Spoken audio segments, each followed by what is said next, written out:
Olha só, com certeza essa imagem marcou a paisagem de muito lugar no Brasil, não é verdade?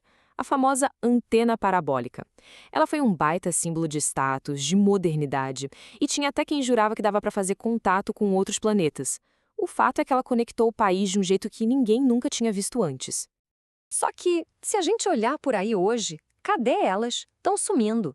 Muitas coitadas viraram sucata, estão lá, enferrujando quietinhas. E fica a pergunta: o que foi que aconteceu com esse gigante dos telhados, que um dia foi tão, mas tão importante? Então vamos mergulhar nessa história, porque é uma verdadeira jornada, sabe?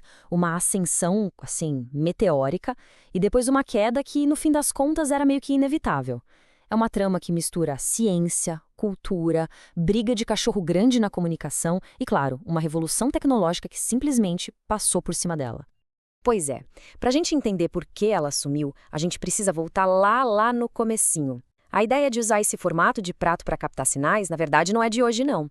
Mas a história de como isso saiu do laboratório de um físico e foi parar no quintal de uma casa lá no interior do Brasil, essa história é fascinante.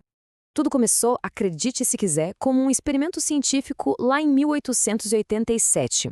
Aí, décadas depois, a NASA pega esse conceito e faz a primeira transmissão de TV via satélite da história.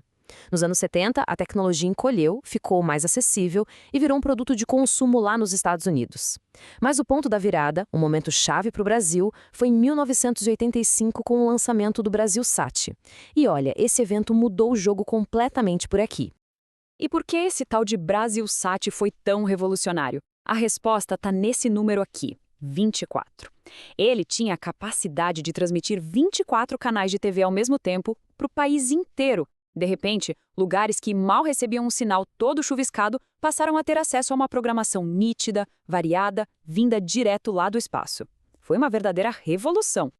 E foi aí que a gente entrou na era de ouro da parabólica. Nos anos 90, ter uma antena dessas não era só sobre ter um bom sinal de TV, não. Era um verdadeiro atestado de que a pessoa tinha, sabe como é? Vencido na vida.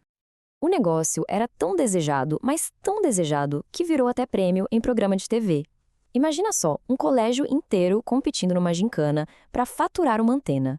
Pra gente ter uma ideia, era quase a mesma coisa que ganhar um carro hoje em dia. Inacreditável, né? E não parava nisso. Era um diferencial em anúncios de móveis de luxo. Vinha listada ali do lado de elevador panorâmico e sistema de segurança. A mensagem era bem clara. Se o prédio tem parabólica, é porque ele é moderno, é sofisticado. Bom, com essa popularidade toda, é claro que começaram a surgir os mitos e as lendas urbanas, né? Quem nunca ouviu aquela história de que ficar perto demais causava câncer? Ou que elas atraíam mais raios durante uma tempestade?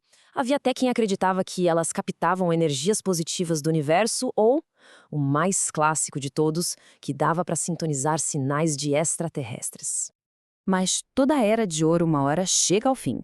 E o começo do fim para a parabólica tradicional veio com a chegada de um modelo de negócio totalmente novo, a TV por assinatura.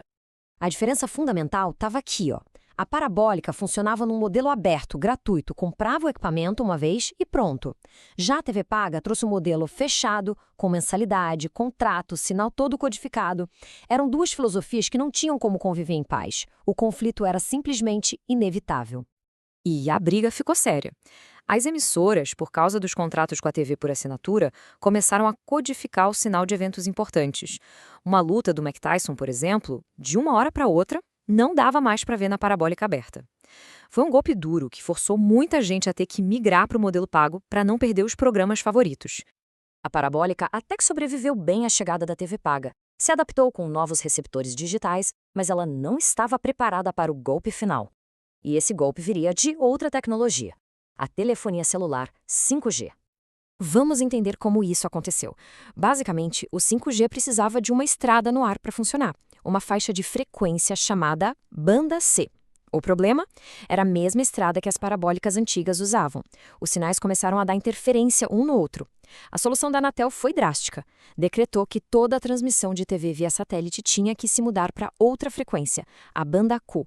Com isso, as emissoras simplesmente desligaram o sinal antigo e, da noite para o dia, milhões daquelas antenas gigantes se tornaram inúteis. E foi assim que a era da parabólica gigante chegou ao fim. Mas a sua história e o seu legado, esses permanecem, inclusive na trajetória das empresas que a construíram. Essa mudança de tecnologia criou vencedores e perdedores, claro. A Century, uma das pioneiras, conseguiu se adaptar, se reinventou e hoje produz conversores e equipamentos digitais. Já a Texat, que era outra gigante da época, não resistiu às brigas na justiça, problemas de gestão e acabou falindo lá em 2008.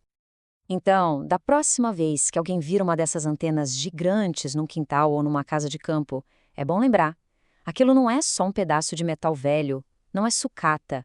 É um artefato, é a história pura de como o Brasil se conectou, muito antes de existir internet. E isso tudo leva a gente para uma reflexão final, né? Muita gente deve ter uma lembrança dessas antenas, talvez na casa dos avós, de algum parente. Qual será a memória que ficou desse tempo? Provavelmente uma imagem de uma época em que o entretenimento, a informação e a conexão com o mundo vinham literalmente do céu.